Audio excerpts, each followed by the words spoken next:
Para romper el hielo, yo aprovecho la presencia de Mariana para hablar un poquito bueno, de ver, de hacer como un pequeño scanning de cómo van los índices económicos de El Salvador a estas alturas del año. Creo que ya se contabiliza buena parte del año.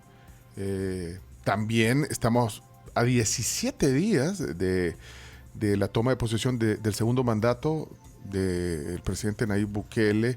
Y bueno, esos índices tienen que ver con, vaya, por ejemplo, con el tema de endeudamiento, las pensiones, inflación. Hoy veía algo ahí de riesgo país, pero Ajá. así en general hacernos un panorama, Mariana, antes de entrar a otros temas. Bueno, primero tenemos que recordar que El Salvador es un país donde nos cuesta mucho crecer económicamente. Tuvimos un arrancón fuerte en la posguerra después de la firma de los acuerdos de paz. Con la reconstrucción logramos índices de crecimiento por ahí por el 6%, que es lo ideal, digamos. Ujú. ¿Por qué se dice que es lo ideal? Porque si, por ejemplo, el país lograra mantener un crecimiento anual del 6%, en 20 años podría duplicar el PIB per cápita, lo que significa mejor calidad de vida para la gente, ¿verdad? Mayor capacidad adquisitiva, menos hambre, menos pobreza. Entonces, por eso hablamos de que ese sería como un crecimiento ideal para tener un horizonte de desarrollo. El problema es que nuestra economía ha estado estancada durante bastante tiempo, con crecimientos alrededor de 2%. Es a lo que se espera que se vuelva a llegar. Tuvimos un retroceso importante por el tema de la pandemia del COVID-19 y después un crecimiento post pandemia. A mí no me gusta mucho usar esa palabra porque realmente no habíamos salido de la pandemia, pero digamos post confinamientos, que sin embargo no nos logró llegar a los niveles que teníamos, por ejemplo, en 2019. Entonces, para este año las proyecciones son de que la economía va a crecer aproximadamente un 2.7%, pero eso no significa un avance significativo. Acabas de, Pero perdón que te interrumpa, Mariana, pero acabas de decir algo, me llama la atención, cuando dijiste posguerra, un crecimiento y todo, bueno, y tomando en cuenta también la pandemia que acabas de decir, pero el tema de que ahora también el tema de la seguridad o la situación de seguridad, digamos, que ha sido notable o notoria en estos últimos años, también es un indicador de que se pueda avanzar en que esos anhelos de crecimiento sean reales, ¿o no? durante mucho tiempo se hizo la pregunta de por qué El Salvador no crecía. Un montón de tanques de pensamiento. Ustedes recordarán, había bastantes instituciones, entidades no gubernamentales, digamos, que sí estaban bastante preocupadas por el tema de por qué no crecíamos. Incluso hubo un acuerdo entre gobiernos, el gobierno de Obama con el gobierno de Funes, firmaron un convenio, se hizo un macroestudio, en El Salvador abundan los estudios. Ujú. Se decía que las dos principales causas por las que la economía no crecía eran la falta de seguridad, pero también la falta de productividad. O sea, si ustedes ven, por ejemplo, un señor vendiendo minutas en la calle, van a ver que el cepillito de metal que ocupa para raspar el hielo es hecho en China o es hecho en otro lado. Son cosas que se podrían hacer en El Salvador y sin embargo no se hacen. Entonces, ese es un gran problema que tenemos, la falta de productividad. En el tema de seguridad se ha logrado reducir los índices a nivel oficial. Hay alguna información a la que no tenemos acceso. Por ejemplo, se ha declarado reservada mucha información, la información de las desapariciones. No tenemos una actualización constante, digamos, en otro tipo de delitos como la extorsión. Pero no ha sido suficiente para lograr ese levantón. ¿Por qué? Porque, por ejemplo, los inversionistas extranjeros ven una cantidad de indicadores que van más allá de la seguridad. Pueden ver, por ejemplo, la seguridad jurídica, qué tanto es posible que yo llegue a este país, invierta, ponga mi empresa, pero no me van a cambiar las reglas de la noche a la mañana.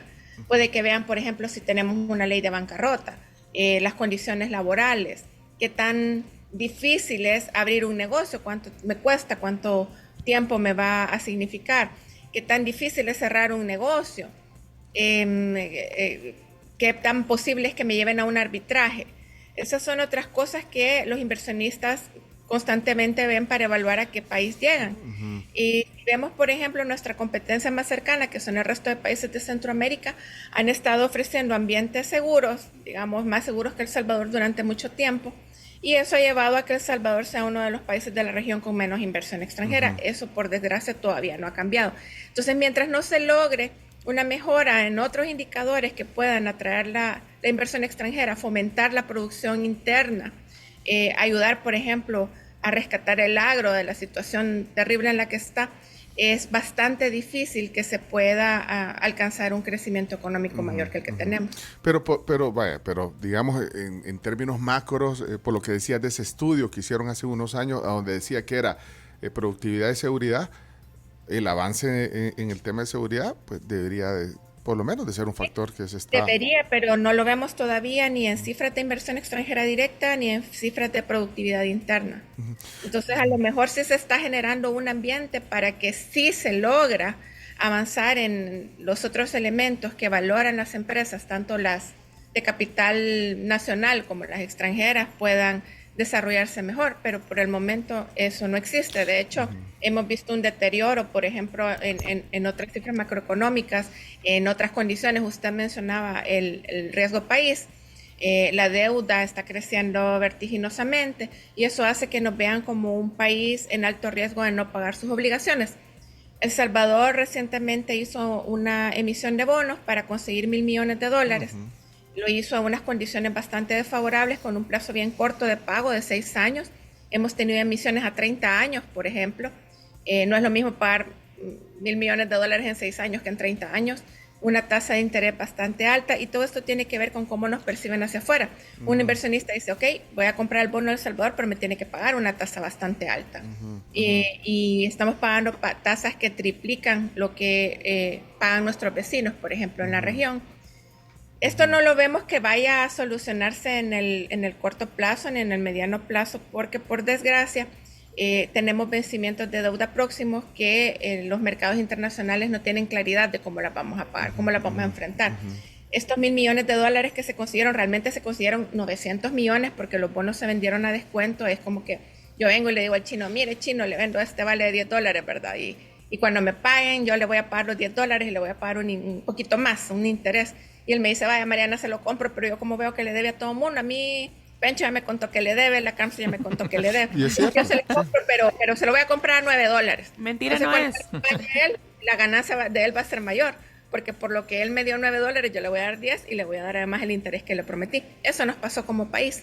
Entonces eso es bien complicado porque cada punto porcentual que pagamos de interés adicional en la deuda es dinero que se deja de ir a los hospitales, a las escuelas, a la atención de la población más vulnerable. Me llamó la atención, Mariana, algo que dijiste, bancarrota. Utilizaste un término ahorita para decir que son factores. Bancarrota, ¿a qué te referís con eso? Por ejemplo, si yo tengo un negocio que ya no va más y siento que no voy a poder seguir con mis obligaciones, en otros países hay leyes que te amparan, te puedes declarar en bancarrota. En El Salvador no existe una ley de bancarrota. Entonces son cosas que las empresas ven a la hora de hacer inversiones. Debería de existir una ley de bancarrota. Es que en El Salvador es bien complicado. O sea, no es que no se haya estudiado, pero imagínate que de cada 10 negocios que se abren, 9 cierran el primer año de operar. Entonces sí es bien difícil. Tenés que considerar un montón de factores. A lo mejor nuestros legisladores han considerado que la economía salvadoreña no está en condiciones de soportar una ley de bancarrota, pero sí es algo que se ve desde fuera. Pero sí